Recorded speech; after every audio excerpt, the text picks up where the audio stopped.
Okay. Yo, what's going on, guys? Welcome back to TD's podcast, or TD's pod for short, whatever you want to call it. You know, you can do whatever you want. You're a person. If you live in America and you're listening to this, it's a free country. You can do whatever you want. If you live in another country, I'm sure you can say the same stuff. Freedom of speech, great thing, right? Anyways, let's get into the bulk of this show and discuss some things, some NBA related topics. NBA has been suspended indefinitely. I'm very, very depressed, as you can tell. I'm crying. It's not just allergies. It's been suspended. And COVID has affected us in many, many ways. And for sports fans in particular, I'm not saying it's hitting us the worst. Not saying that at all. But sports takes a very important place in my heart, and I'm sure it takes the important place in the hearts of many, many people. And seeing that there's no sports and we were in the middle of a great NBA season, it's really, really, really depressing that there's no basketball and the season is halted and we have no clue when it will return. Just terrible news.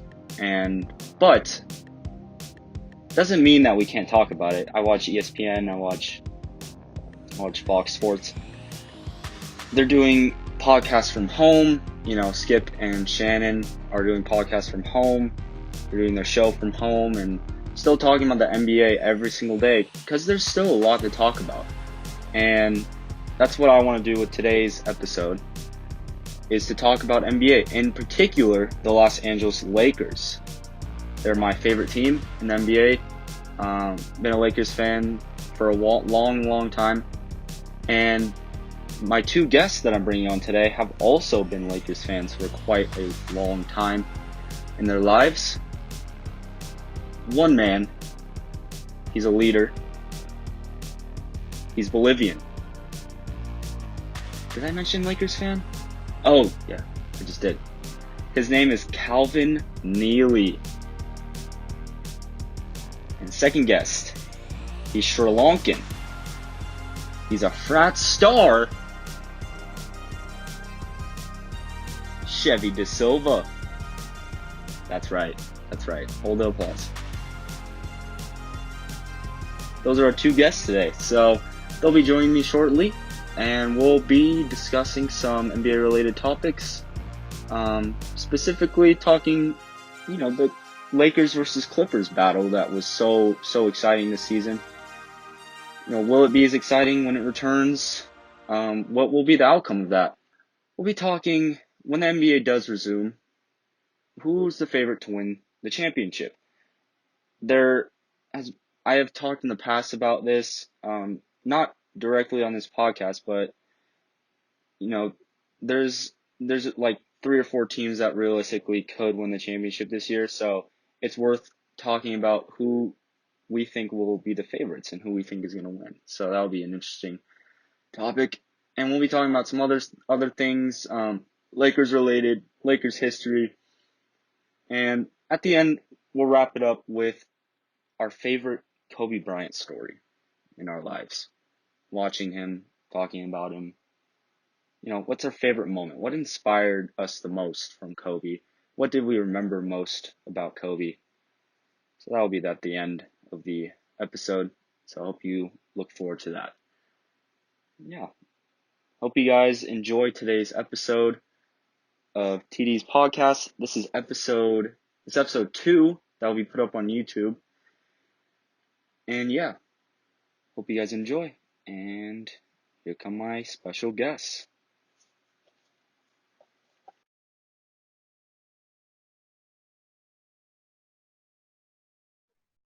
All right. Welcome one and all to TD's podcast episode 4. I have some special guests with me today, and this is NBA Friday. This is going to be the first NBA Friday of my podcast. and we'll have one next week, probably the week after that. As long as this COVID thing keeps going on, I'm gonna keep making these things and try and entertain the people and give the people what they want. So yeah, two special guests. One being Calvin Neely. Say hello. What's up? And the other being Chevy De Silva. What's up? Say your name, your height, your Oh favorite God. type of cookie, and who you think your NBA comparison is. Okay, I'm Calvin Neely. I am almost 5'11" for going on 8 years. Uh, my favorite cookie, probably just a classic chocolate chip. My Yeah. NBA comparison, on a good day, maybe Carlos Boozer. Yeah. Yes, sir. On a bad day, maybe like Reggie Evans with less rebounding. Gotta love Reggie Evans. Okay, Yeah. Chevy. So I'm 5'9" or 5'9.5" something. And my favorite cookie, chocolate chip, and NBA comparison, Eric Bledsoe. But on a Fair. bad day, probably Jeremy Lin with a heart condition.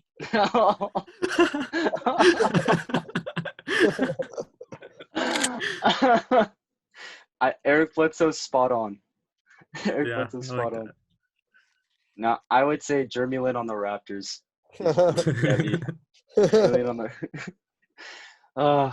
No, in your prime, I'd say no. Chevy's Linsanity. Junior year of high school. Ooh, junior That's Junior, when we were on the bench the whole time, yeah. year. heck yeah. That's prime. That's prime Jeremy Lin right there. Senior year, I was Jeremy Lin on the Raptors, That's Yeah. right. winning That's the right. chip. Winning the chip. Co-league champs, right? Yep, with You s- Elisa. Do you carry that trophy with you at all times? Did you get a trophy? Yeah, I mean, there's no real trophy, but I mean, It's with me, yeah, like with me. with me theoretically, not actually with me. But yeah, congratulations on that. Uh, I bet it's a great achievement in your life. Just kidding. The only varsity athlete out of all of our friends, right? Flood. Oh, that's right. That's right. Mikey Flood Flood, and Calvin. the athlete. You didn't do No. varsity tennis? He did, I could have. baby. Oh, Jared. Jared, track and field, yeah. Varsity track and field. Well, the only Oh, sport and that, yeah. Matt, Wang. That's right. Oh, that's right. There's a lot I forget, but you're the only sport that matters. Yeah. That it's a varsity athlete in. And, Yeah. and Flood. And Flood. And He had Floyd, varsity basketball. yeah. Good times, good times. Yeah. So since it's NBA Friday and we have two big Lakers fans, well, three if you're including me, big Lakers fans on this show. Why wouldn't we talk about the Lakers, right? So we're going to be talking about a few things. Lakers with the postponing of the season had a good record. I'm blanking on the actual numbers, but first seed in the Western Conference. Looking like a powerhouse in the NBA, looking strong for the playoffs. And then this whole COVID-19 just destroyed the season. And when it resumes, hopefully the momentum that the Lakers had during the season can carry into the playoffs. But with our first topic, I wanted to discuss when the NBA season resumes. How do we think the Lakers will end up at the end of the season? And how do you think, based on matchups currently in the playoffs, if they started today, you know what I mean? How would they do in the playoffs? Who would they face? And then, would they go all the way to the NBA Finals? So I'm going to start with whoever wants to go first. I'll start with one of you, and just how do you think the Lakers look, going into the playoffs, and what do you give their chances of winning the finals? What do you think? So, the last weekend of NBA. Well, let's look at the last few games that the Lakers played. We beat some very good teams, which were, let's see, It was the Nets, but we beat the Clippers by 9 points. Then we beat the Bucks by 10 points, the Sixers by 13, Pelicans by 8, and then the last loss was to the Grizzlies. And they beat us bad, actually, 105-88. And so the thing is, the Lakers actually would play the Grizzlies in the first round if the playoffs started today. And it would be the 1 versus 8 seed. And I think Lakers would sweep the Grizzlies. And I think the only trouble we would face is probably the Clippers until the Western Conference Finals. And I still think we would beat them because we beat them recently, and obviously our team has gotten better over time with Dwight Howard and the connection between LeBron and AD. So it wasn't like at the beginning of the season. So I think we would make it to the finals easily. I agree. I mean, that's about the Rockets, Nuggets.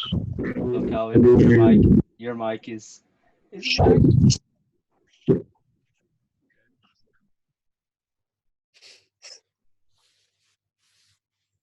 Is that better? Yeah, Yeah. that's better. Okay. Yeah, I mean, I looked at like the past month of our games the other day, and we were playing just phenomenal basketball. I think we kind of flipped a switch around February. Even I think the Kobe incident had something to do with it. I think there was more heart in our team. I think we trusted each other more, and LeBron and AD were clicking. Avery Bradley was playing well. KCP was playing well. That was a pleasant surprise. Mm-hmm. And yeah, I think the Clippers are the biggest threat to us in the playoffs.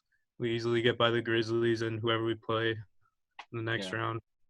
I think we would even beat the Bucks, who would likely make the finals in the East. We just beat them recently. I see us winning that series probably in 6 or 7. Yeah. It's hard to disagree with any of those because, I feel very strongly of our chances of winning the finals this year. I think, ever since the Kobe thing, it's not like, I'm not trying to say it's like anything like destiny or, like that we were meant to have this, but I feel like when a tragedy like this happens and you have players on the Lakers who were very close to Kobe, LeBron being one of them, and being the Lakers franchise and having a fan base that loved him so much, just surrounding this current team and putting all of their like trust in this team to bring them a championship this year, I thought it was like profoundly, like you could see it literally everywhere. Like I go on Twitter after like the Kobe incident, like a few weeks after, and the Lakers are off like a few good wins, and they're like, man, this team's looking hot. This team's looking fiery, inspired. And it was, I believed it. Like watching them play, LeBron was on another level. Like I've never seen him, not never seen him play like this, but rarely seen him play like he single-handedly wanted to win every single game. And that LeBron is so, so scary. Can we agree that like a LeBron, like game 6 versus the Celtics in 2012, when he dropped 45 and like 20 rebounds, like that is the most scary sight in the NBA to any team. Yeah. Like no one wants to face that LeBron. And I think if LeBron's even close to that level going into the playoffs, like the sky is the limit for this Lakers team. And based on matchups in the playoffs, look, yes, Grizzlies, Mavericks, whoever's the 8th seed, even if like somehow the Pelicans squeeze up there, that's the easiest sweep ever.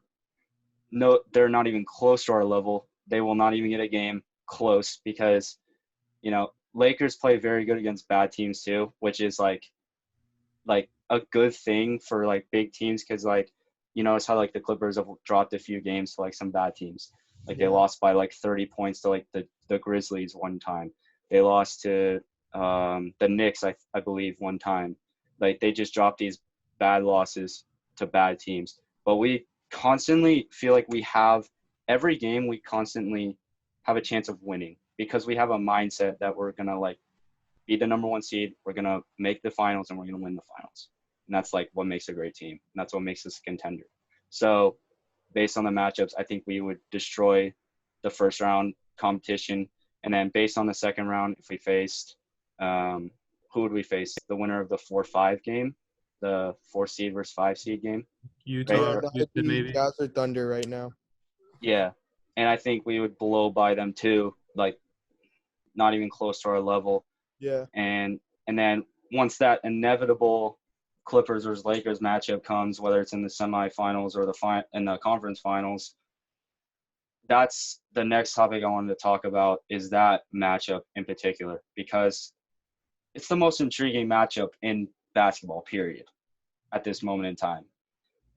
You have Kawhi Leonard just fresh off a championship and playing at a great level. Paul George not playing the best basketball in his career, but still playing decent. And the Clippers have one of the best benches in the NBA, and just great depth all around. Facing the Lakers team, who has the two of the top 5 best players in the NBA. A great matchup on both sides of the court. We played Lakers and Clippers have played each other 3 times this year, and Clippers have won 2, and then Lakers won 1. But in a playoff series, we know that it's different than regular season. So, based on the matchups, what do you guys think? Like, how does the series go?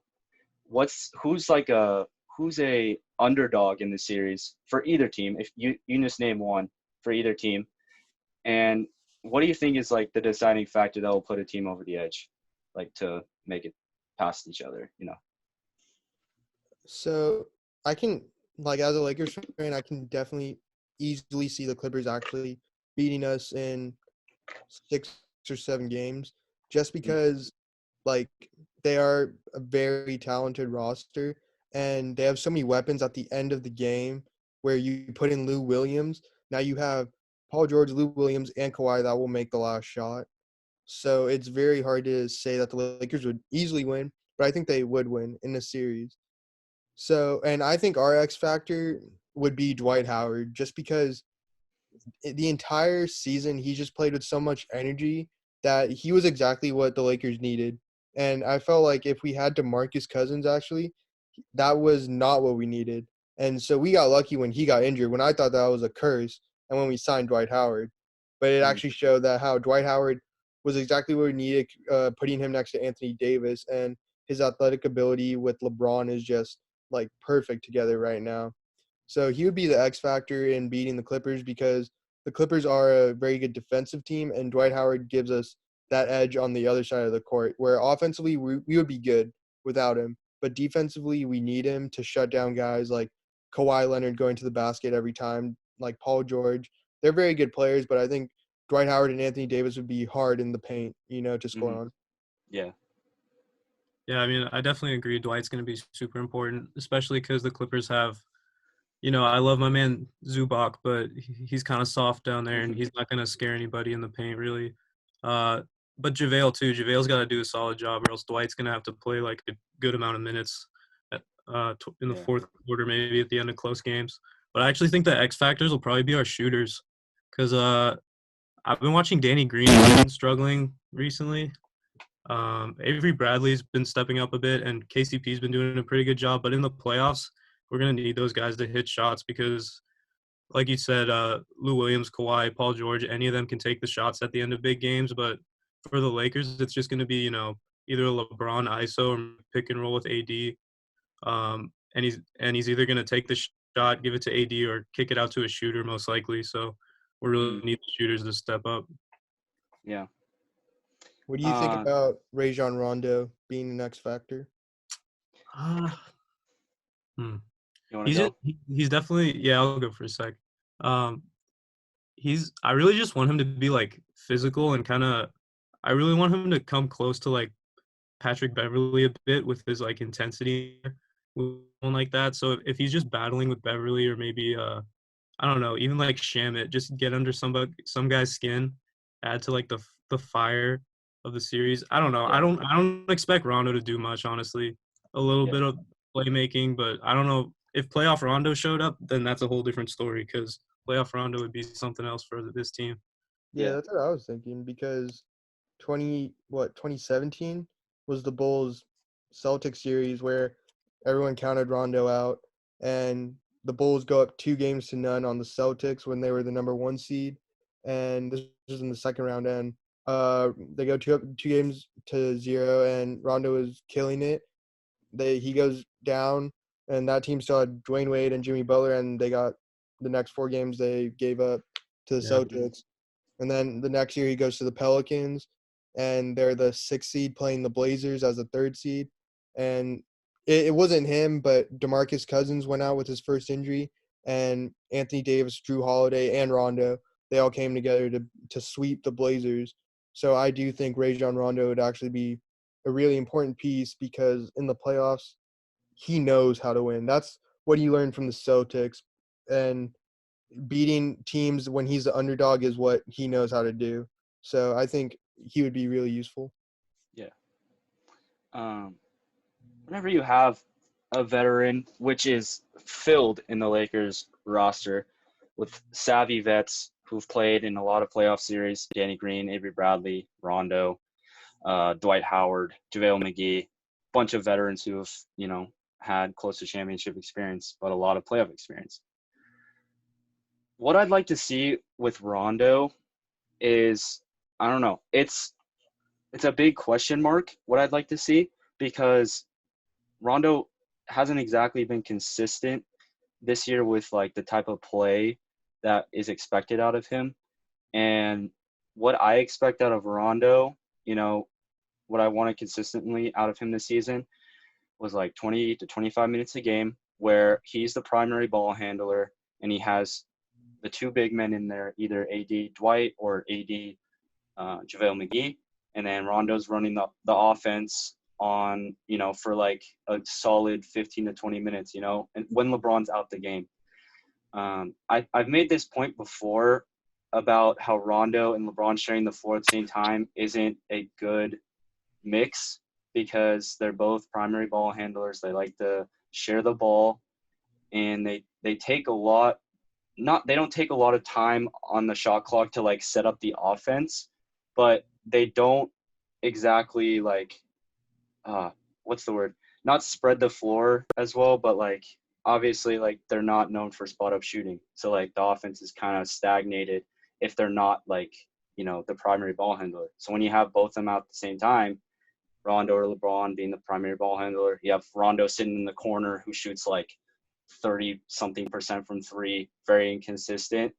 It's going to disrupt the flow of the offense. So what I wanted to see with Rondo is him taking control of the offense, when LeBron's out the game, giving you great assist numbers, and just setting up teammates for easy buckets. That's what I wanted to see. And if we see that in the playoffs, give him those minutes in the playoffs, I think he can shine. And, like you guys mentioned before about Patrick Beverley and him Rondo limiting Patrick Beverley, I think that'd be amazing because Patrick Beverley I'll give all the credit he deserves. He is very good when he's on your team, and especially in playoff moments where he can get under players' skin, like we saw with Kevin Durant, a few years back on the Warriors. He got under KD's skin, and the Clippers actually won 2 games, which, I never thought was possible. But Patrick Beverley was crucial because he upset Kevin Durant. He got under Kevin Durant's skin. And that's very crucial to a team to have that kind of, dog mentality and just like try and like mess up the mentality of the other team. But if Rondo just limits Patrick Beverley, maybe does the opposite of like to Patrick Beverley, like Rondo is like a pest to Patrick Beverley. Patrick Beverley gets pissed off, gets in foul trouble, stuff like that, takes Beverley out the game, right? That gets rid of that aspect of the game, which I think is crucial. So And I think there's a lot of things for Rondo this playoffs that he needs to do, and I think he can step up to the plate. And in the West, Rondo would have to face guys like Russell Westbrook in a series, Jamal Murray, maybe Damian Lillard, maybe Ja Morant in the first round. So his defense is going to be needed, especially to get annoying like Patrick Beverly did. Let me ask you this quick question. Who would you rather have playing in like crucial minutes of a game at the point guard position? Caruso or Rondo? Hmm. That's a good I was I thinking know, it's about a this. tough one.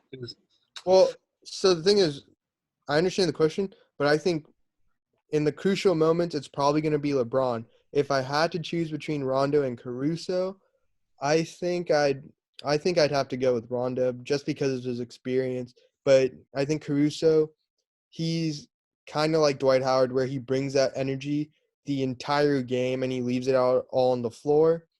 But when it comes down to it, you do want your best players that know how to win at the end of the game.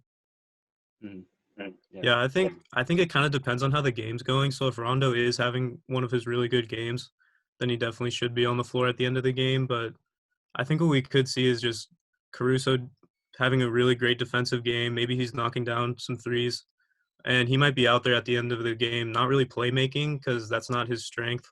I think LeBron would likely have the ball at the end of the game anyways, but Caruso could be out there at the end of games just for spot up shooting and for lockdown defense potentially. Yeah, that's something Coach Vogel has gone to a lot. Um, the flexibility with this roster, I'll say, is a bright spot with this team because we have a good amount of depth and we have players that can play crucial minutes of a game whenever they're having a good night, right? Vogel puts in Caruso in the last. I've seen Vogel put in Caruso like in the last 5 minutes of the game. The past few games before the season was suspended, Caruso flourishes in those moments. It's not like the guy to take the big shots. Obviously, that's LeBron and more AD's specialty. But Caruso does the little things that make him so special, and those little things do add up at the end of the game. And I think Vogel is smart to keep Caruso in there at the end because Caruso can make one big play that can literally change the outcome of the game.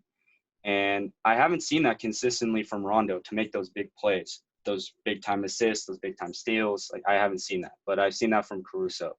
But I think come playoff time, I think Vogel's going to go with Rondo more than Caruso, just based on what Chevy said, experience. Playoff experience is so needed, and Vogel's just going to go for like the veteran over like, the young guy who hasn't even played in any playoff games before. So, yeah, he's going to pick Rondo. But Caruso, headband Caruso can definitely prove him wrong. No doubt about that.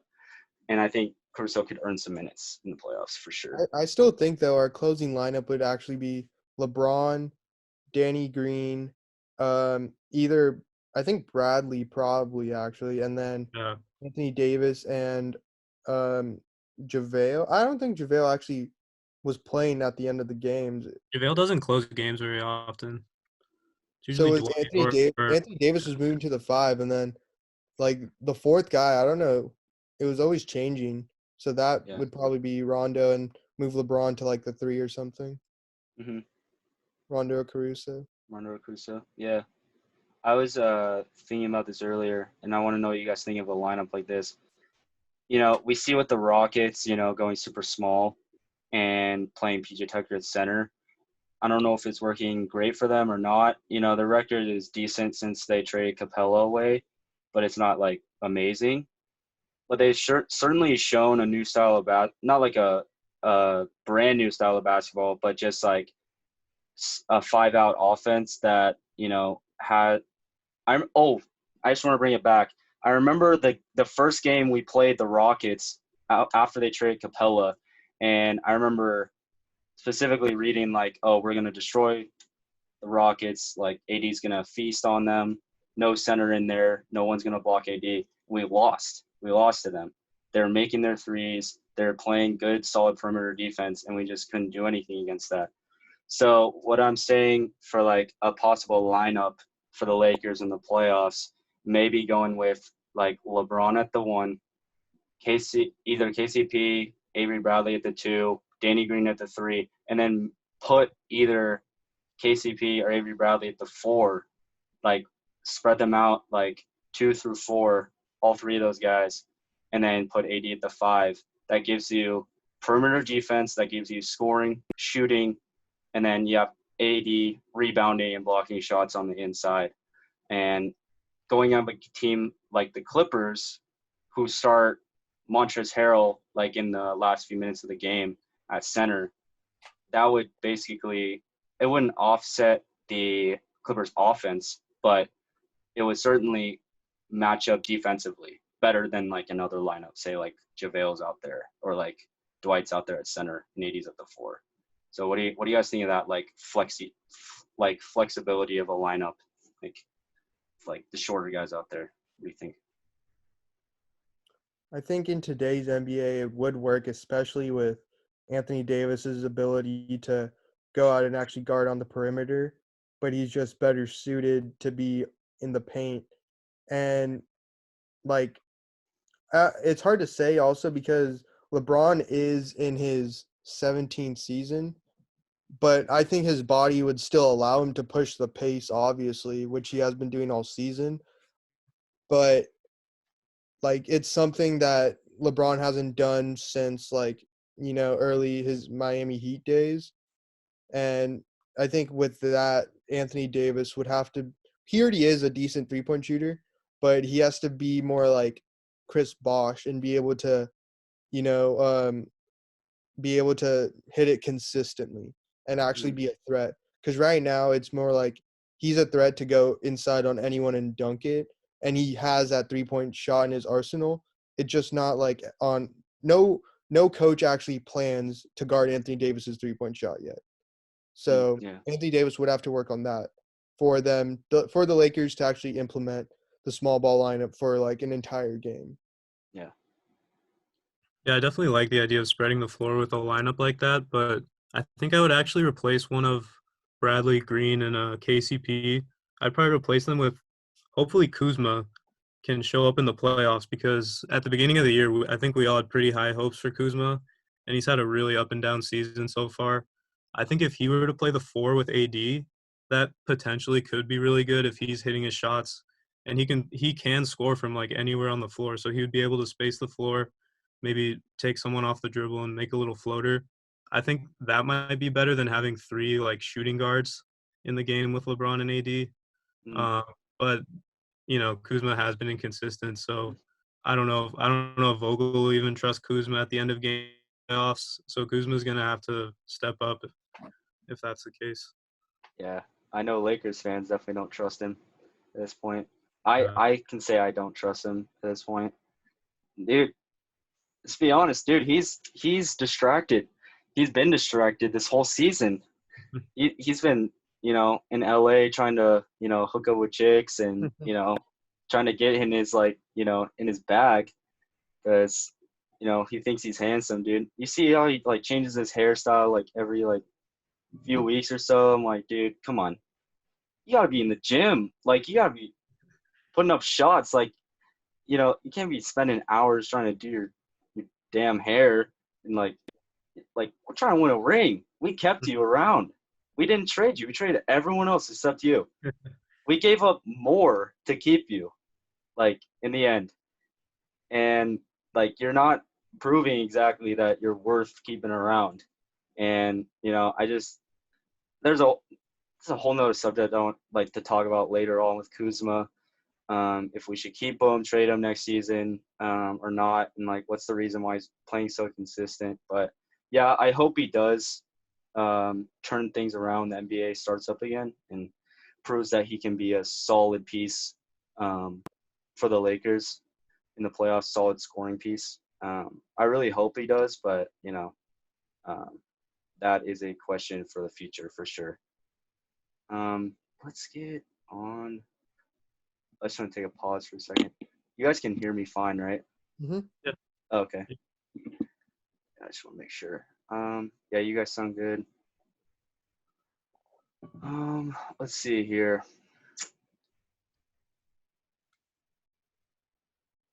Oh, I guess this is a good topic. We don't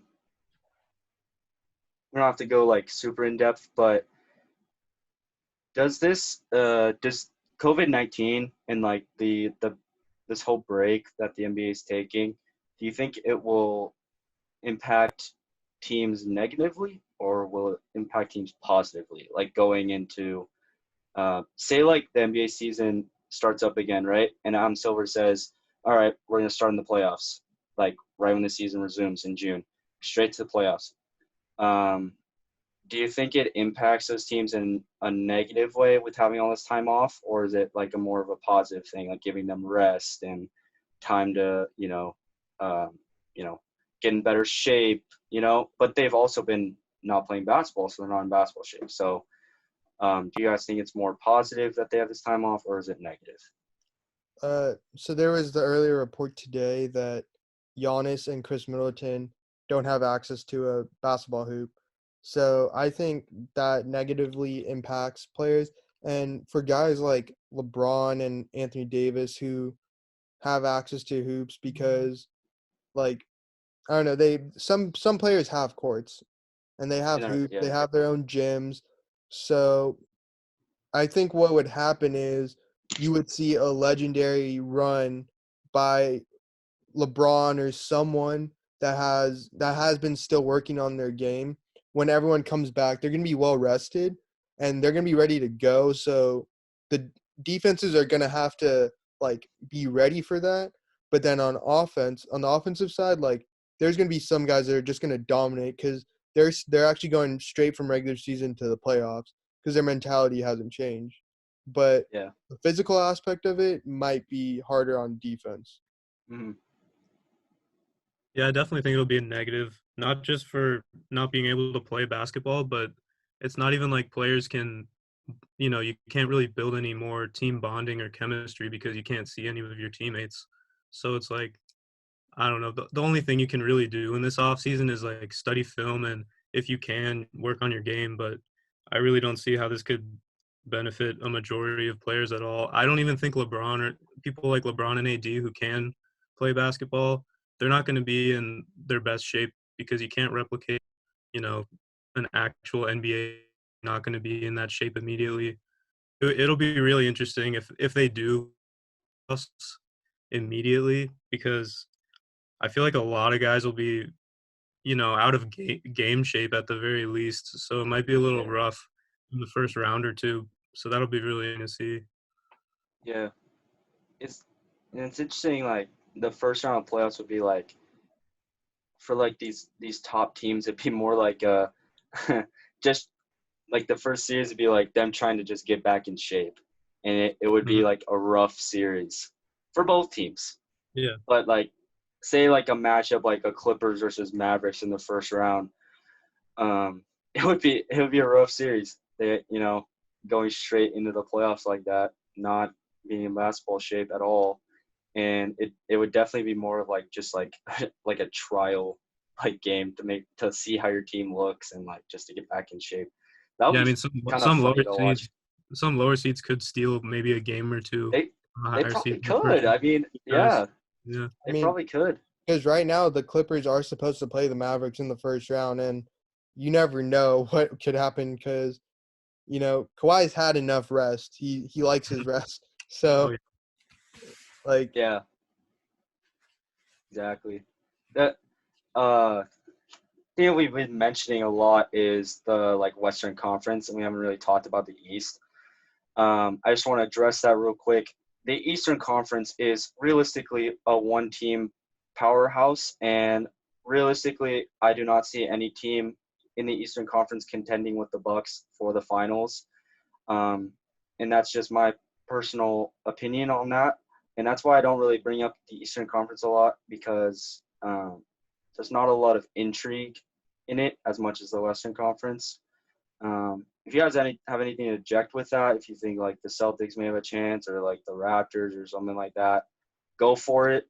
I'll tell you, one thing based on the roster, based on the talent, and comparing them to like the Heat, the Bucks to the Heat, and to the Raptors, Celtics, their talent just far exceeds like anyone, like any three of those teams, and that's why I don't really mention like the Eastern Conference that much. So if you guys want to know that, or if you guys have anything to object with that point, go for it. But yeah, I just wanted to address that real quick. So I do think the Heat have a really good roster. They just don't have that guy. And Jimmy Butler, when he was on the Sixers, he was that guy that could take over a game. And they were one basket away from making it to the Eastern Conference Finals. So in my opinion, that team last year was as good as the Raptors. Maybe their Kawhi was just better. He was the only factor that was better than the Sixers. He was better than their best player. Yeah. But so that's the thing. That's why when I think about Heat versus Bucks, I think Giannis is better than their best player, which is Giannis and Jimmy Butler. Yeah. So I don't see the Bucks losing to the Heat at all. I don't see the Celtics really. The Celtics are going to make noise. They could even make it to the Eastern Conference Finals, but it's the same thing. Like Giannis is just better, and when you look at it and you ask why the Raptors beat the Bucks last season, it was mostly because they had the other guys that when Kawhi was performing at a high level, Kawhi performed at a high level every single playoff game except for like game 1 of the first round when they lost to the Magic. Like that was it. And the thing is, every game there was always someone else. Van Vliet would score like 20 or 30. Pascal would score 20 or 30. And it wasn't like these secondary stars are doing it every game. There was always a different star every other game. There was always guys stepping up every other game. So for the Heat to do that, and they have a lot of guys, those secondary stars like Bam, Goran Dragic, and Kendrick Nunn, Duncan Robinson, Tyler Hero, they're going to have to take a lot of scoring and score like 30 points. Like one of them per game, 30, 40 points, with Jimmy Butler dropping 20 to 30. So, and it's really hard for them to do because I just don't see them having the playoff experience to do that. But you never know. I just think that the Bucks are still going to win. Yeah, I think the Bucks will win as well. But I think the biggest threat to them is the Celtics because, you said guys on the Heat, they probably won't be able to step up behind Jimmy Butler and have great games. I think the Celtics are capable of that because they have a lot of guys with playoff experience. Like Brown and Tatum are really young, but they have a lot of experience already. We've seen Tatum recently. He's ascending at a really high rate. I hate to compliment the Celtics, but I think Tatum has the potential to be like a superstar. So I don't think this year they would beat the Bucks yet, but Kem's a great point guard, all-star point guard. Hayward's been solid. Brown's almost an all-star level player, and Tatum's been great. So I think they have a lot of guys that could hurt the Bucks, but yeah, they're not going to make it over the hump this year. Yeah. I just wanted to address that and see if you guys had any objections to that. It's the Bucks just have the star power. They have the one star that pretty much is above anyone in the Eastern Conference. Giannis is a top 5 NBA player. I can't think of one NBA player in the Eastern Conference that is top 10. Maybe, I don't know, based on level of play, Tatum recently, but not even that. But just based on star power alone, the Bucks will make it to the finals and, face a team in the Western Conference. So I just wanted to address that real quick. Eastern Conference, one team powerhouse. That's it. Let's see here. Nice topic. I guess I'll go with a quick question, but we could talk a lot more about it. Who is winning the championship this year? And let's try and not be biased. So I think that the Lakers. Okay, so it's either Lakers, Clippers, or Milwaukee Bucks. And the thing about it is, like, I don't know, the Bucks, they have Giannis, but Middleton he goes away in the playoffs. He doesn't play like his normal self, and they still have a good roster. And you never know that maybe they could have a type of Fred Van Vliet guy and George Hill or Eric Bledsoe just pop off in the NBA Finals. That could happen, and that could happen, but I just don't see them beating the star power of the Lakers or Clippers.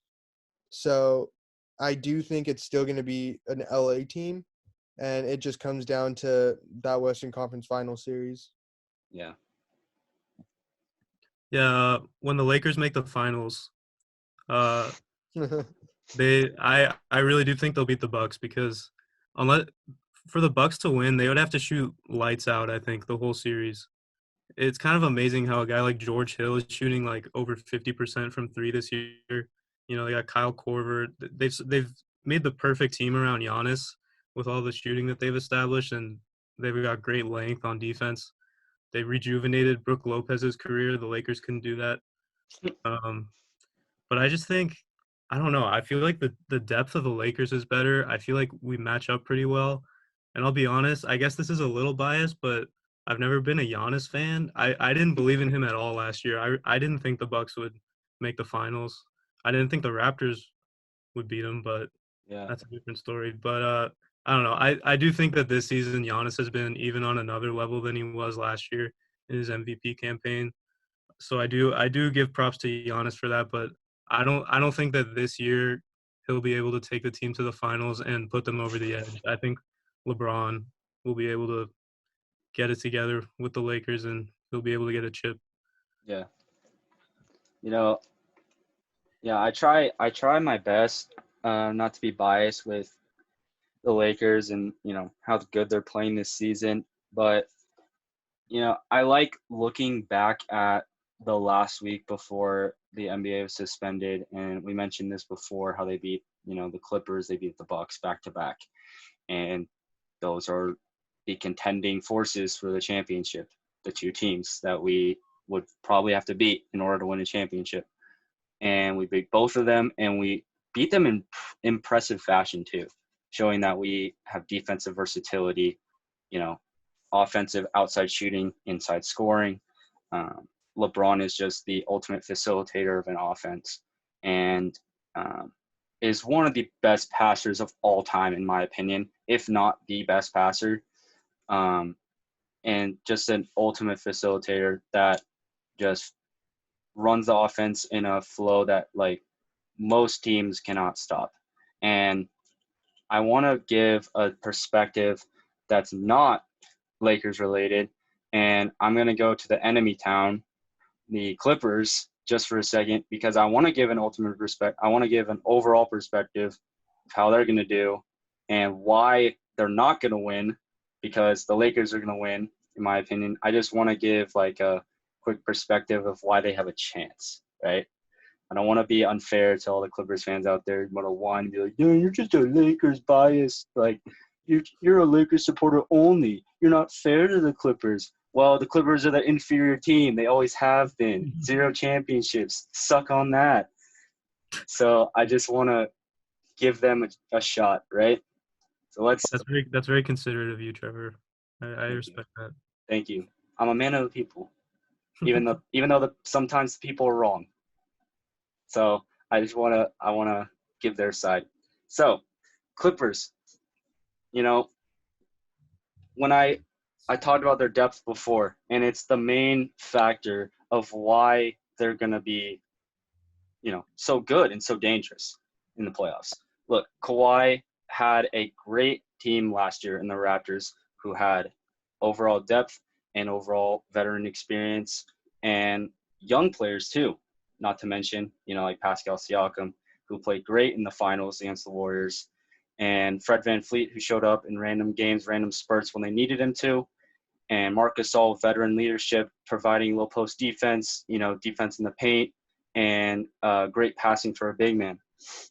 And the Clippers have a similar, style to that in they have young pieces like Montrezl Harrell. They have Landry Shamet, who I think is garbage, but that's just a super biased opinion. I do not like Landry Shamet at all. I don't think he'll play that many minutes in the playoffs, but if he does, the young pieces, he can shoot.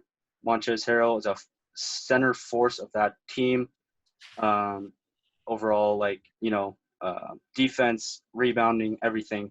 Montrezl Harrell is like a super important factor to that team. And then they have the veteran leadership, not to mention Kawhi Leonard, NBA champion, Paul George. I I wouldn't call him like a veteran, but like definitely has a lot of playoff experience. And then you have Lou Will, Sixth Man of the Year, and then you have, not to mention, Patrick Beverly, and then you have keep going. I can keep on mentioning some players, but that would just delay the fact that they have great depth.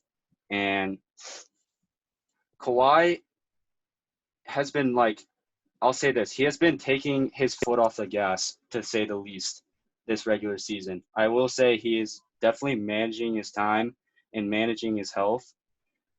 It's definitely evident in games he chooses to sit out. Games like, I remember he played a game against like the Magic this season, and he had like 9 points and like 10 rebounds or something like that, and he played like 35 minutes. I'm like, Kawhi, you can easily like put up like 25 a game if you wanted to. You're top 3, top 4 in the planet, and like he is definitely just like kind of taking a step back, letting the team mold into what they are, and he is just kind of waiting for playoff time to start. And then, Kawhi, Mr. Robot, is activated. The claw is activated. That's how it works. So I'll definitely say that durability is important to the Clippers because they do have some injured players like Paul George. I'm forgetting their other injuries, but they've had a few. But durability and health is important to them when the playoffs start. And I think once this whole COVID thing is over and the playoffs start, they'll be healthy, they'll be ready.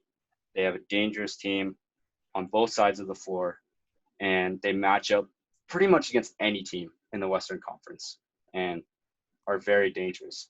So yeah, do you guys, let me guys hear from you why Clippers fans are wrong about why they're the NBA Finals, like why they're going to make the NBA Finals and why they're going to win the chip. Tell me why I'm wrong. So Kawhi, what I saw from last year in taking over, like it reminded me of LeBron in 2012 and 2018.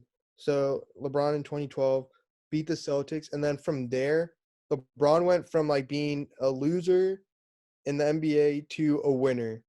That was like the point in his career that switched. And then Yeah. like in 2018, he just extended that period to an entire playoff run. So, and obviously, like from 2012 to 2018, LeBron was that guy. He kept on doing it. So maybe and look, this happened to Michael Jordan. This happened to Kobe, Magic Johnson. So maybe 2019 was the year where Kawhi didn't have to lean on anyone like he did in 2013, 2014 with the Spurs, where he had great players around him. Like now, maybe he turned on the switch where he can just take over any playoff series he wants to. So maybe, but also LeBron has it too. So when those two forces like collide in a series, I think it's mostly dependent on who you have around those guys. And I think of the second best player on their teams, Anthony Davis and Paul George. I think Paul George can be contained by the Lakers, and I do not think the Clippers can contain Anthony Davis at all. Yeah. So I don't think that's Anthony Davis for me is going to be the unstoppable guy against the Clippers, because this season, like the first two games, LeBron was not great against the Clippers. So Yeah, I think I agree with everything you said. I think Paul George is a big reason that the Clippers won't get over the edge. I don't think Paul George has been close to the same player he was last year when he was top 3 in MVP voting. He's had some good shooting games. He's put up a lot of points in some games, but I think he's missed almost the same amount that Kawhi has from just resting, if not more. I think a big reason the Clippers won't make it over the edge is just the team chemistry, because you got two stars. Your two best players are in and out of the lineup every night. Last year on the Raptors, I mean, I don't believe they had any lingering injuries to anyone else other than Kawhi, who was resting. So they were able to build their chemistry pretty well. They knew how to play off each other. And when it came to the postseason and Kawhi was always there, Kawhi put them over the edge with his superstar play. I think if Kawhi turns it on like he did last year, then obviously that that's really scary. But I think that Paul George is not. I just don't think he's the same as he was last year. And I think that LeBron and AD have been playing consistently great all season. Even when LeBron doesn't put up a lot of points in a game, he'll typically have double-digit assists. So yeah, I think that's why the Clippers won't make it past the Lakers. Mhm. But the thing for me about the Raptors, what happened last year was Toronto didn't win a championship. They're like the city of Toronto, and it's kind of like the Clippers don't have a championship. But all those guys, except Kawhi and Danny Green, had a championship. Kyle Lowry was hungry. Pascal, Marcus Gasol was hungry for a ring. Serge Ibaka had known what it meant to lose in the finals. They had so many guys that were like not in the rotation that had so much playoff experience that they were tired of losing. And the Clippers, they have Paul George, who's tired of losing, but also in the playoffs he disappeared like last season. Damon Lillard in his face, where was he the entire series? Um, Lou Williams hasn't showed up in a playoff series. Um, I don't think the Clippers have those guys that are as hungry. Maybe they could turn it on because the Clippers have this identity where they're the little brother of the Lakers and they want to escape that. And then that makes them become so hungry for a title like the Toronto Raptors were. Like even guys from Masai, the general manager, they were so hungry for a title. Like Yeah. the Clippers general manager is Jerry West, who has like 11 rings. Yeah. I just don't think that their hunger for it is as great as the Raptors was. Sure. And I'll make another contending point to your guys' argument. Just to be fair, once again, want to reiterate the point. I'm not a Clippers fan. I hate the Clippers. They're not going to win a ring this year. I just want to be fair to the Clippers fans out there who are listening. Jerry West has made some moves this season that has definitely signaled that they are, trying to win a ring this year. And they are signing some free agents. They traded for some guys. They traded for Marcus Morris, and they got Reggie Jackson. They traded for Reggie Jackson, and probably forgetting one guy, but those two guys, those two signings. Did I forget one? I got Marcus Morris and Reggie Jackson, right? Who they traded for at the deadline. But they definitely signaled that they are going after a championship this year. And I don't know about probably, years after that too, with the way their contract situation is, is right now. They don't have a lot of guys aspiring this offseason, I believe. They still have Lou Will under contract, Kawhi, Paul George under contract. I think they would have to pay Harrell soon. I don't know how much his contract is, but matter of the fact, I'm talking about this season. They have a lot of, like the Lakers, a lot of hungry guys, a lot of playoff experienced guys, that are looking to win a ring. Paul George is definitely going to be hungry to win a ring. I don't doubt that in him at all, because he has shown that side where he can show up in the playoffs, like when he did on the Pacers against the Heat. A young Paul George versus prime LeBron James. Paul George showed out and, dominated LeBron in some of those games. And Paul George can definitely flip that switch too, but it's less evident because he's been in, less playoff games and stuff like that, compared to like, Kawhi or something, whereas Kawhi's super experienced NBA champ, two-time finals MVP. So I definitely think Paul George can flip that switch. But when it comes down to it, you're going to have the matchup, whether it be Lakers, Clippers, or Clippers, Bucks, when they face each other. It's going to come down to the fourth quarter, pretty much. I don't think when either team face each other, I don't think it's going to be a blowout in any game. I think it's going to come down to the wire. It's going to be who's going to make the big shots, who's going to make the big plays, and who has the better players, right? Who can make those shots and make those big plays. And when you're looking at the Clippers, who have Kawhi, Paul George, who are both shown that they can show up in some playoff series and they can have some clutch moments and make some good defensive plays, both great defensive players. I think, when that time happens, when it comes down to those final 2 minutes, you got to get a stop, you got to make a shot. You have arguably two of the best in the game that are best at those. And, I just think, in clutch time, the Clippers definitely have players that can prove themselves and win some games in those tight moments, which might put them over the edge, but it won't. And let me get to my point why the Lakers are going to beat them and why the Lakers are going to make the finals and win the championship. It's just LeBron, and it's LeBron only. Like, the man is a freak of nature. The man is the best player in the NBA by far, in my opinion. Probably other opinions out there, but he is the best player in the NBA. I think he deserves to win MVP this year. I think Giannis is going to win it at this point in time, but I think LeBron definitely deserves it based on the record of the Lakers, based on based on like the story the Lakers have gone through this season with Kobe's passing and all that. I think the story of the Lakers is way better than the story of the Bucks. And narrative does favor, MVPs from time to time. Derrick Rose, 22-year-old, youngest MVP in NBA history. LeBron was having a great season that same season, 2011, right? Yeah, 2011.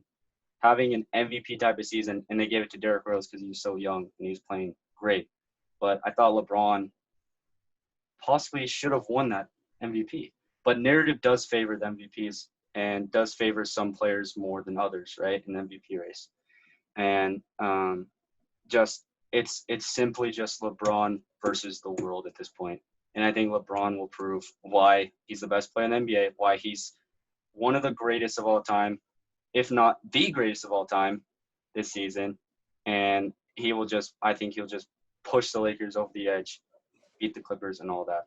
I didn't want to elaborate for too long because you guys make great points. But yeah, that's just my sole. I have other points about the Lakers, why they'll win, but that's just like the main point I wanted to make. It's just LeBron over the rest. That's it. So I that's definitely agree why, with that. like, you're talking like LeBron is putting up, he's averaging freaking 11 and a half assists. He's 35 years old, right? Doesn't even play point guard. He's not a point guard. He's a small forward, but he is the best point guard. I'm putting up air quotes, the best point guard in basketball at 35, and he's putting up 25 points a game, 26 points a game, and is leading his team to the second best record in the NBA and the first seed in the Western Conference, with a loaded Western Conference, to say the least. And with the narrative against him, with them not making the playoffs last season, and the hopes were very high for them this season, he hasn't disappointed at all, to say the least. Hasn't disappointed at all. And I think, like, he definitely deserves a nod for MVP, and I think he should be considered as a strong MVP candidate. It's just Giannis and LeBron at this point. I don't think it's anyone else for MVP. So I wanted to give a shout out to LeBron for that. Yeah, that's why the Lakers are going to win. It's just King James. Simple. That's it. Yeah. Facts. Am I wrong? No, sir. Of course I'm not wrong, because Lakers fans have knowledge and we actually know basketball. Am I right? 100%. Absolutely. Dude, I will say, I wanted to hear you guys. We'll kind of close out the show and then maybe go on some like small talk after. But I wanted to hear you guys is, it's been, a few months since Kobe has passed away from his tragic accident, the helicopter crash, and his daughter Gianna passing away too. We've had a few months to process it and, collect our thoughts and, truly think about how amazing Kobe was and how um, how how big he was, how like big of a you know like a not a leader, but more of a inspiration he was to us. Um, you guys have talked to me before about him and how inspirational he was. I remember us talking, um, either the day of or the day after of that tragic day, and we talked about how much he inspired us and how much he meant to us, and you know, we all connected on that, and we all loved Kobe for what he was as a player, as a man, as a father, and it was truly a great time for me. It inspired me a lot. I'm doing these podcasts, which I love to do, and I truly like Kobe inspired me because I'm in school, you know, uh, I was in work, I was working, a lot. I didn't have a lot of time to do these, and I really wanted to. I just didn't have the time. But Kobe just was always the type of guy that if you don't put in the time, then you're not gonna get results, and you're not gonna work towards your goals. And I wanted to put in time and do these things and make fun videos with my friends, and he truly inspired me in that way. And there's a lot of things that Kobe's inspired me for, but I wanted to talk about your favorite and most memorable Kobe story. Um, it can be years ago, it could be recent. Whatever you guys find most memorable, most inspiring moment of Kobe. Um, I wanna hear from you guys, and you know share stories about that, about him, about Kobe. Uh, You guys have anything? my one of my favorite moments in my life and Lakers moments and Kobe moments was 2010. Like, I remember the game like back in my hand, dude. Like, game 7, 2010 versus the Celtics. So that game, like, I know this game so well. Kobe had what? He had like 20 points on 6 for 24 shooting. Game And 7, right? huh? Yep. Game 7 where he Game shot like 7. 20% from the field. Yeah. The score was like the final score was like 89 to 83 or something. Yeah. Going into the fourth quarter, the game was like really low scoring, all defense. Like Ron Artest, Lamar Odom, Andrew Bynum, like on the Lakers, defensive guys all around. Then the Celtics had Wallace,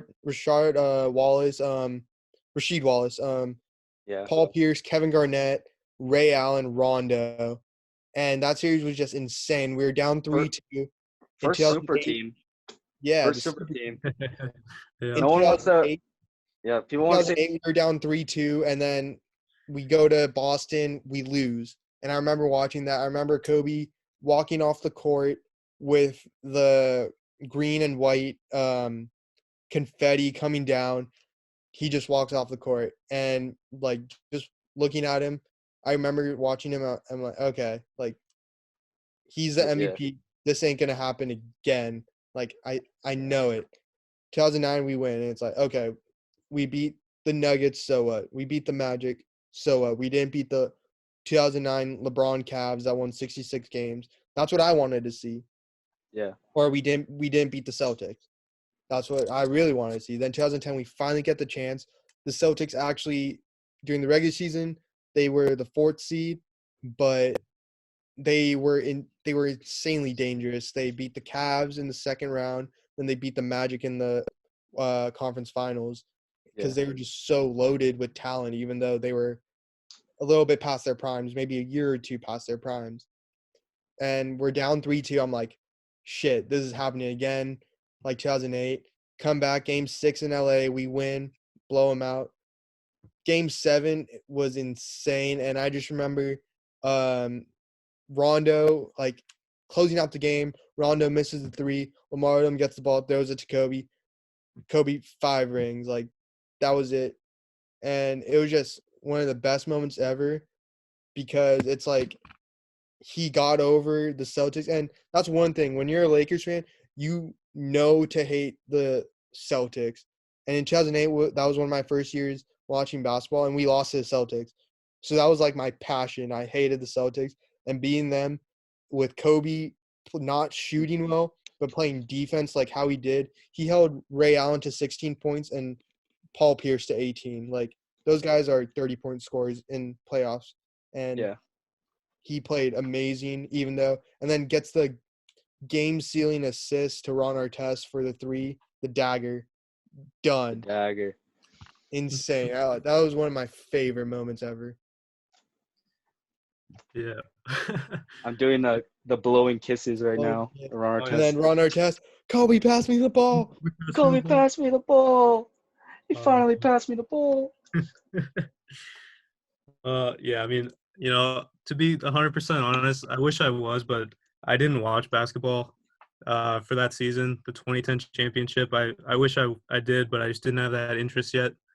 I started watching the season after, but um, so I won't talk about Game 7, even though that Ron Artest shot is one of my favorite memories of all time.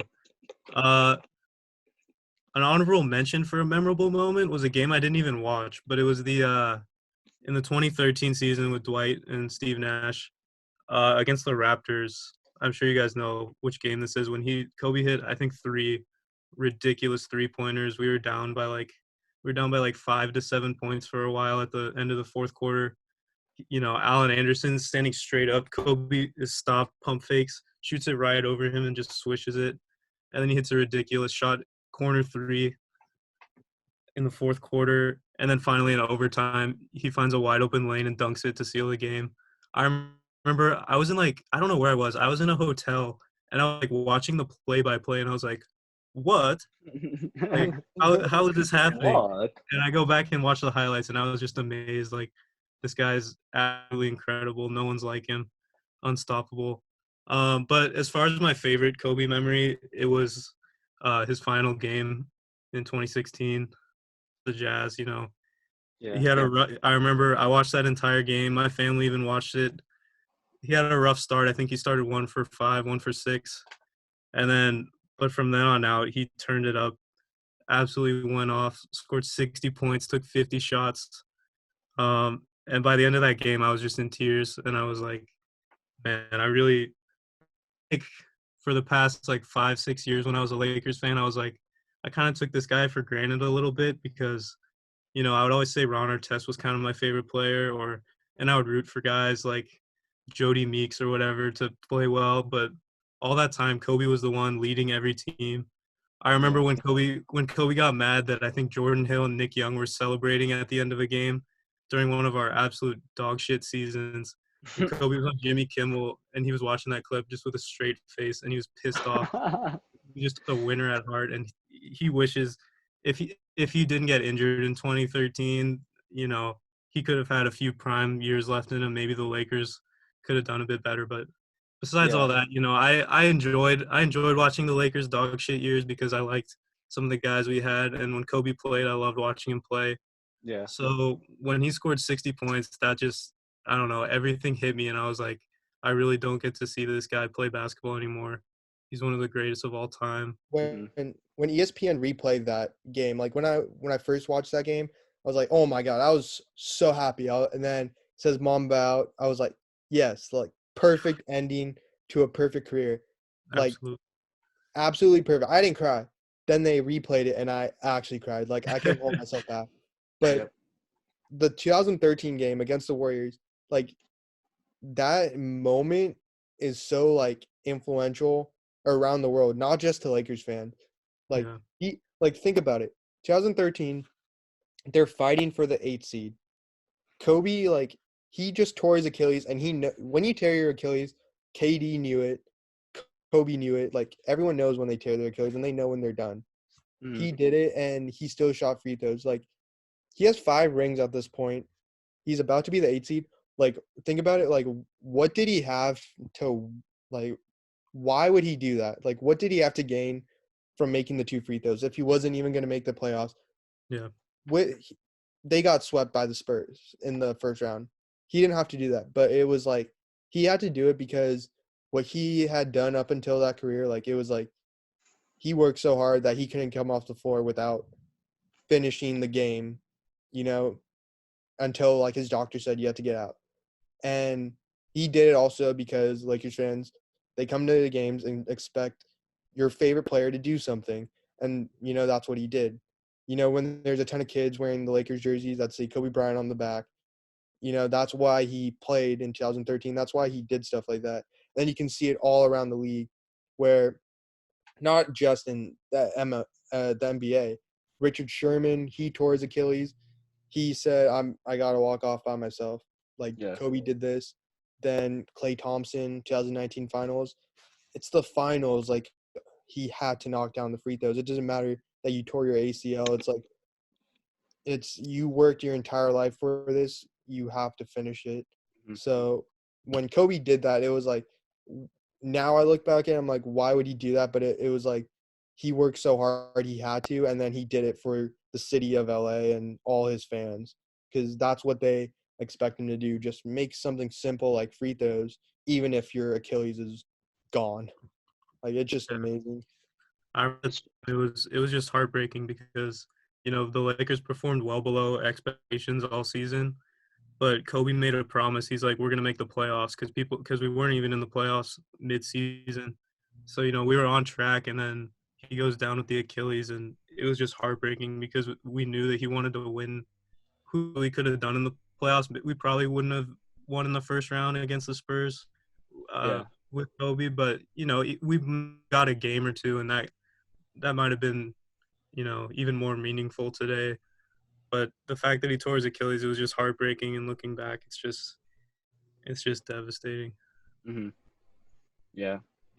It's really, the Achilles is just a story, one of the many stories of Kobe's personality, his mentality as a basketball player, and just as a person in general. His fight, his drive has been in him as a player, as a father, literally since he started in the NBA.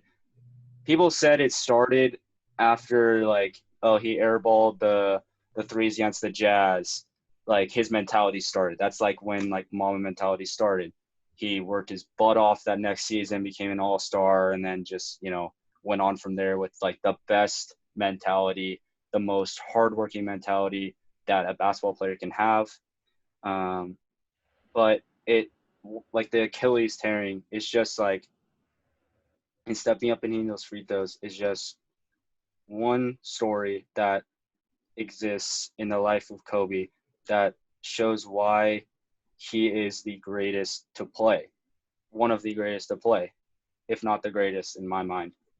He just worked harder. He had the mentality that I was going to beat anyone by any means necessary, and I'm going to come out as the ultimate champion, and I'm going to fight no matter what's going on with me, personal life, no matter what's going on with me, injury-wise. I'm going to fight through it and play to win. And, like, that's what every basketball player aspires to have. Like, or am I wrong with that? Like, every basketball player wants to have a mindset like Kobe. Yeah. Every single basketball player. And I do love that Achilles story a lot, because that's like when I remember that was like when I first started playing basketball. It was like that 2013 year, right? 2012, 2013, whatever. When I first started playing basketball, and I watched basketball, NBA a lot before then, but I wasn't good at basketball playing it. I just started. I was, 7th, 8th grade, and I was, pretty trash, to say the least. But, like, I just wanted to push forward and, like, try and get better, improve my skills. And I just remember being so inspired by that moment, like Kobe just pushing through adversity and, fighting an Achilles tear, knocking down 2 free throws. It was so significant to me. But yeah, I love that point. But I wanted to bring up one point that we might have forgotten. Definitely some fans have forgotten this, but I definitely won't forget. And I remember this in particular because I was there in person. 2016, April 3rd, Kobe faces the Celtics for the last time in his career. His last game against the Celtics. I remember because me and Calvin went to that game. Yes, sir. we saw Kobe. That was our last time seeing Kobe in person. That was insane. That was the last game we got to see Kobe. And, I remember this game so vividly because, the Celtics were a great team in 2016. Isaiah Thomas, one of the best stories in the NBA, playing a great season. Celtics had a very good squad.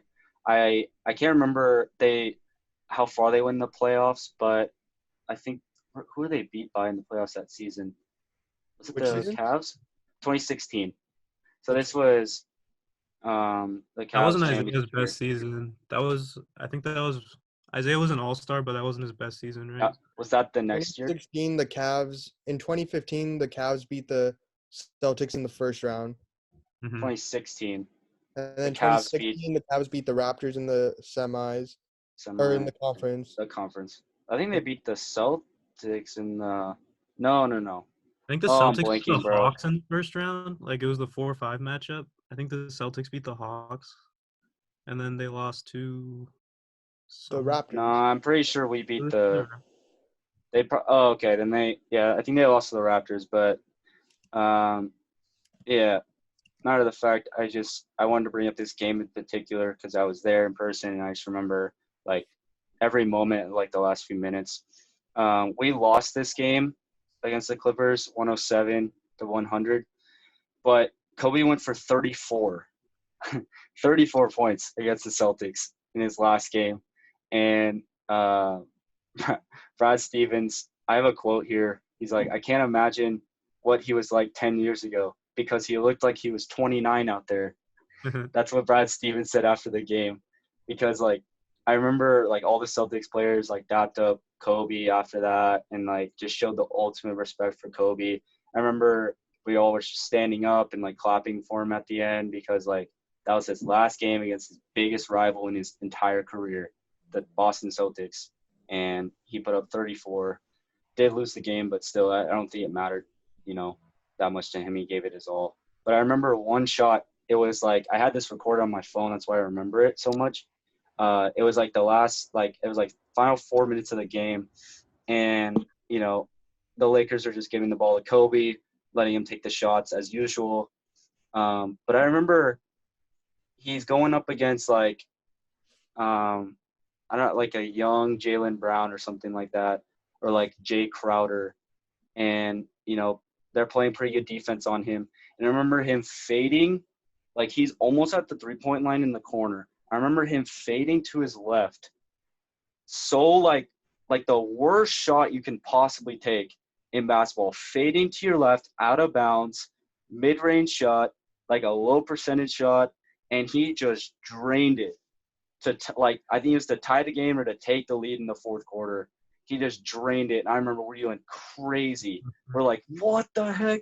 Kobe's freaking 36, 37. He's making these crazy shots like he was 28.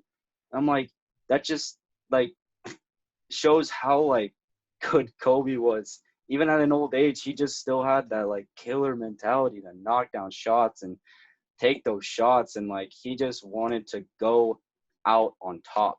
And he did go out on top. That last game was legendary, one of the most iconic moments in NBA history ever. And he wanted to go out on top. And he, I'm sure that game was emotional for him, the Celtics game, the last one. Definitely emotional for him. Obviously, he didn't go up against the teams he played. The roster is completely different, but still, it's Celtics-Lakers. It's the rivalry's there, even if both teams are dog shit. It's still there. So I just remember that game so vividly, and I'm like, wow, holy crap. I love Kobe so much. He's one of my favorite players to watch ever. And, I remember reflecting on that game, after he passed, and I'm like, damn, that was the last time I got to see Kobe in person and, just watch him play for, the last time. And it was, just crazy to think about. And, yeah. Kobe's an inspiration to all of us, to say the least. Inspiration to thousands and millions of people. And, this year has sucked ass so far. World War III in January. I remember seeing this meme. I'm like, World War III in January, Kobe, Pop Smoke in February, freaking COVID in in March, and then April is to be decided what shit's gonna happen. But I just February is a terrible time for me, and you know, Kobe passing was just a terrible time in my life, and I'm sure in the life of you guys and many others. So um, I'll never forget Kobe. I love Kobe for everything he did, everything he's done for LA, everything he's done for me as a basketball fan, as a basketball player. I'll never take for granted how much he meant to me and like how he meant to millions of people. So love Kobe. Um, may he rest well. I know he's in a good place right now. May he rest. Do you guys have anything else to say about him? I think that's it. Yeah. Mamba mentality. Mama Always. mentality, boys. Dude, that's like a thing that's like also been getting through this like COVID thing is because like this sucks, like staying inside all the time and like, not being able to see you guys, not being able to do things outside, with the boys, with, go out in public, stuff like that. It really sucks. And it's really scary times, but it's just like, you got to push through it. And, I try and lean off what Kobe has done in his life and just push through adversity. And this is an adversity, a big adversity for all of us. And, I hope we can just like, keep on going, keep on, pushing through the tough days, push through the easy days, and just, this will end eventually, but, we just got to push through it. And I know that's what Kobe would do. And, he'd fight everything. He would fight hard and, try and get through these tough times. So yeah, I hope we can have that kind of mentality. I know I'm trying to have that mentality. It's definitely hard, but yeah. I have to Have you take been preparing your speech for elections, Trev? my speech. I've been trying my best. I'm gonna inform the public again about our elections. So our friend group, right? So there's like 10 of us, and there has to be a leader, right? There has to be a leader in every group. Our current leader is in this podcast with us. His name's Calvin. And we have a former leader. His name's Chevy. And we have someone who's running against the current leader, which is myself. And the leader has a lot of responsibility, plans where we go, gives ideas where to go, plans big trips, stuff like that. So it's a big responsibility. It's important type in the time of the boys. So, we're holding elections this summer for who's going to be the leader. And it's going to be an important time. Calvin is pretty much running against me and Kyle Doy. Kyle Doy is basically non-existent in this race. He does not have a wave check at all, so he has forfeited his chance of even being considered a candidate in this. So it's basically me versus Calvin. I think Calvin has a great chance of winning, being reelected once again. He was never elected. That is true. He was the replacement for you. Yeah, I stepped down. I was He appointed. did step down. Yes. I appointed you. Look Yeah. how positive Calvin's reign has been in the What? span that He's the reason why Corona happened. he's the reason. Under my administration, the only pandemic was STDs because the boys were getting laid. Well, not all of them. I'll tell you that. None of us have STDs, by the way. Colin looks around. Not all. Let me just clarify. Look at. Oh my god. Yeah, definitely not all of us. I will say, when we look back in the history books of the reign of Chevy, right? There'll be a lot of ups and downs. The curve will definitely fluctuate a lot. I'll say that. There are a lot of negatives in your reign, Chevy. There are some positives, right? But Calvin has remained consistent through. I'd say his curve did not. It's going like, it's fluctuating just a little bit up, a little bit down. It's not going big curves, right? But Calvin's remained consistent think I that's a want lot. my $1,200 from You're the gonna get government. it. You know where our group's budget already is, Chevy. I don't have to say that again. I don't have the okay? password to the OnlyFans account. Okay, that I can give you to. I can accommodate. Chevy, what would you use the money on that the government hopefully will give us? We already used it on his reign, all right? You know. Hey, Oh yeah. never. Never, right? I don't need to Wait. say it out loud. I was Yeah, thinking, dude, in my garage, like a long time ago, like freshman, sophomore, junior year, we used to do the thing where we would get pizza and like watch a movie in my garage. You guys did that, right? Yeah. Yeah. Yeah, like, and then we got the change like whenever we had, and we hid it in the garage. And I don't know if we ever found that or put that to use. I Well, swear it was I would probably say like that's only, rather irresponsible of you, Chevy. I it was mean, probably only like $60, and we probably just used it for pizza again. wow, $60 down the drain. Or we bought alcohol. I don't remember. $60 that could have been towards a trip, a boys' trip, dude. To Oregon, planned by Mikey Flood. Oh, That just did not happen at all. I will say that was a big negative on your part, Chevy. that was not under- my fault. that was under all your Jared reign. and Flood, and That you was and under Bobby. your reign. That was under But that your was reign. you. That was your fault. For all of your subjects' actions. Calvin, remember these two? Bobby and Trevor. No, it was Trevor. He's like, I'm gonna wait be a the minute. bishop That's for them. literally the only weekend I can't go.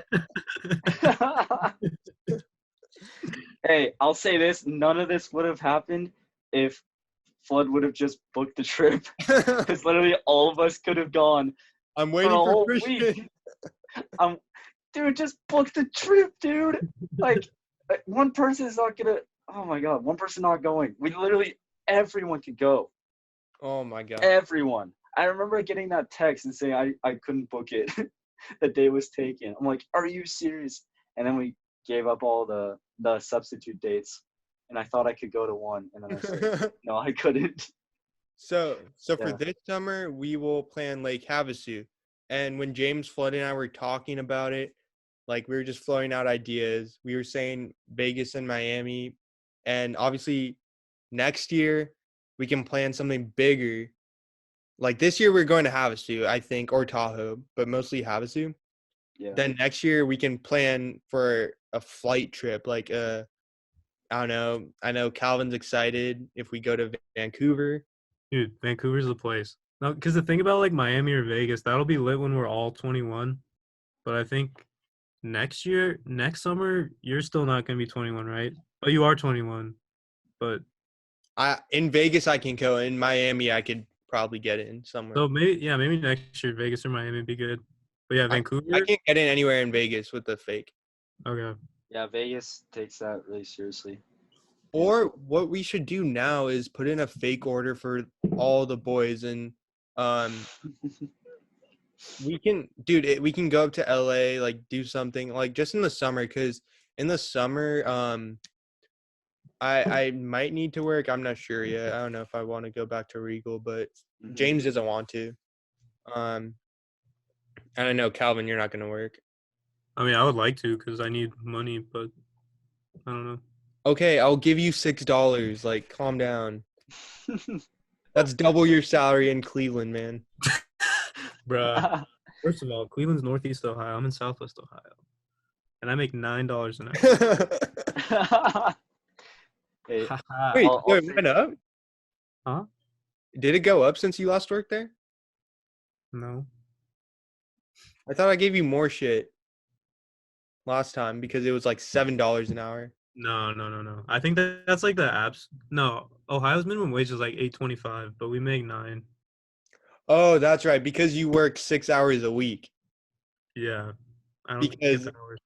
9 times 6 is like what? 54 We're after not into my taxes. finances right now, right? That's After not taxes, that's like what? What's okay. 54 times in California? It's 93%.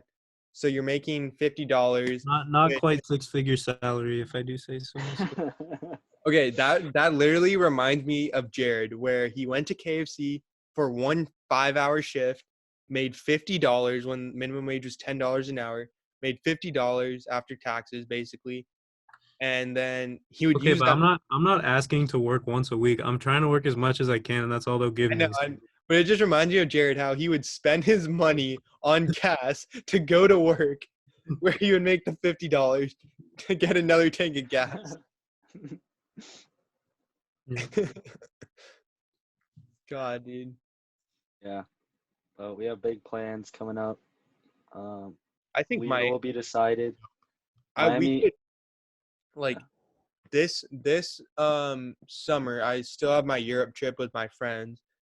Like, it would be ridiculous with our big ass group of friends to do a Europe trip. But like, I think junior year summer, like we're all gonna be busy, but like for 1 week we should try and go all out. But that's in the way future. Yeah. But like something sick as fuck, Yeah. Yeah. like Cleveland, Ohio, sick. You know. I do want to go to Cleveland. I'll go with you boys if you really want to. Dude, let's go to Miami of Ohio. Yeah. Yes. That'll be lit. Make some good stir fry. Dude, I've been making stir fry. I'll make some stir fry for the boys if we get a house. Ooh, Make some paninis and stir fry. You're Dude. just gonna fall in love with Panini- it again. I'll make a paninis and stir stir fry fry. panini. What? Dude, Dude, Service is gonna love that. Oh yeah, big things in store. Mikey, he was saying, he was like, he's sick, and I was like, oh, dude, you better not have corona. And then James was like, Mikey is a threat to humanity right now, and I said, yeah, a threat to our food supply. And then Mikey's like, you know what, that hurts. And then James, he just goes off. He wasn't mad, but he was like, stop being a dick, Chevy. Jesus, you're such an asshole. And he was like laughing. And so later I called Mikey and I was like, yo, like, what are your symptoms? Like, did you get the flu shot? I asked him all these questions. And I didn't know he was on speakerphone. So for a while, I was just asking him, what are your symptoms? How are you feeling? I'm like, okay, take some vitamin C. And I'm like, okay, bye. Like, get better. And then he said something like, okay, you get thicker or something. And I said, okay, you get skinny again. And then I just hear his mom laugh in the background.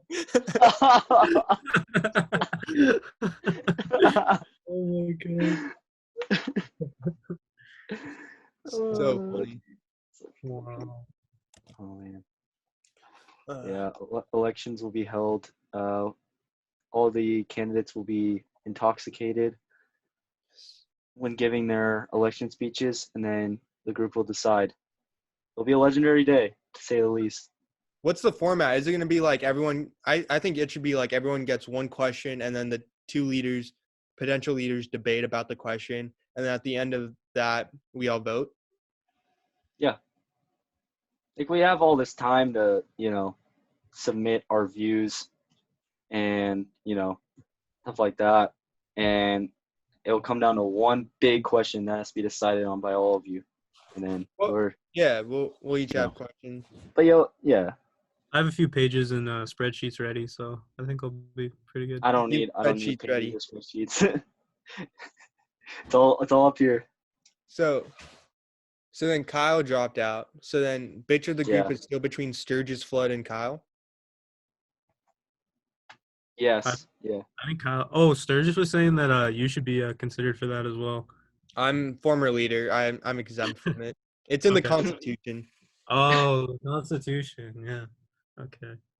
Oh yeah, when I was talking to James, so I told him how Trevor's plan, one of his plans was to change the name of the group chat.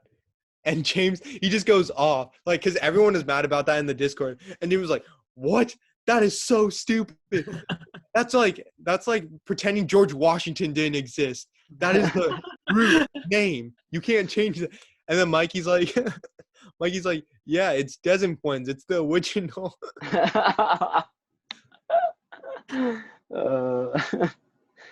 Yeah, that was a radical point that I made. No regrets. Calvin, No you're regrets. pros. Hmm. Oh, he's good now. He's good. Okay. Yeah. I'm gonna close out this podcast. We've been recording for a minute, but it's been fun. It's been a lot of fun. Um, definitely having you guys on again. Um, you know, I said this with the last podcast I did, and I'll say it again.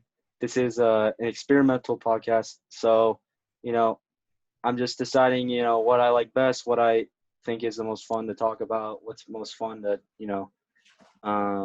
to chat with people about. And, doing topic related stuff is fun. And then also just doing like casual conversation like we just did at the end was also fun too. So like it'll be, depending on the mood, we can do whatever you want. So yeah, I'll have you guys on again and we'll do this again in the future. And yeah, thanks for being on. Thanks for doing this. Thanks for What do you having guys us. think? It was What a do you guys pleasure. think? It was a pleasure. It was my It was fun. pleasure. I feel was my privileged to be on this phenomenal podcast, dude. You should be. Just kidding. Great. No, it's my honor to have some leaders in here. It's my honor. I hope I can learn from the both of you. This is How like to be Trump and Kim Jong-un meeting. This is a special moment. I'm like Joe Biden, just like casually observing from the sideline. Yeah, I hope I can be as great a leader as you two someday. If you get the chance to be the leader. If I'm going up against a powerhouse right now, he seems unstoppable. Yeah, dude, I was lifting the last couple months, so I mean.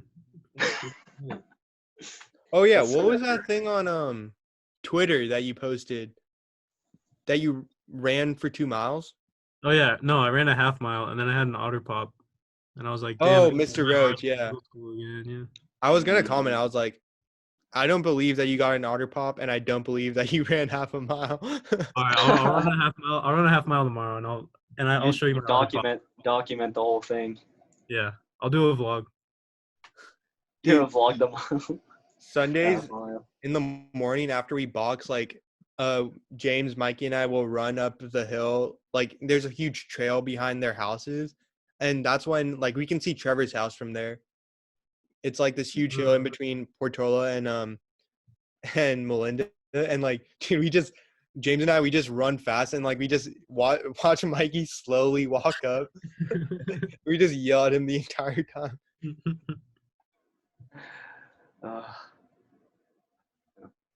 But yeah, hope you guys had a good time, fun time on this.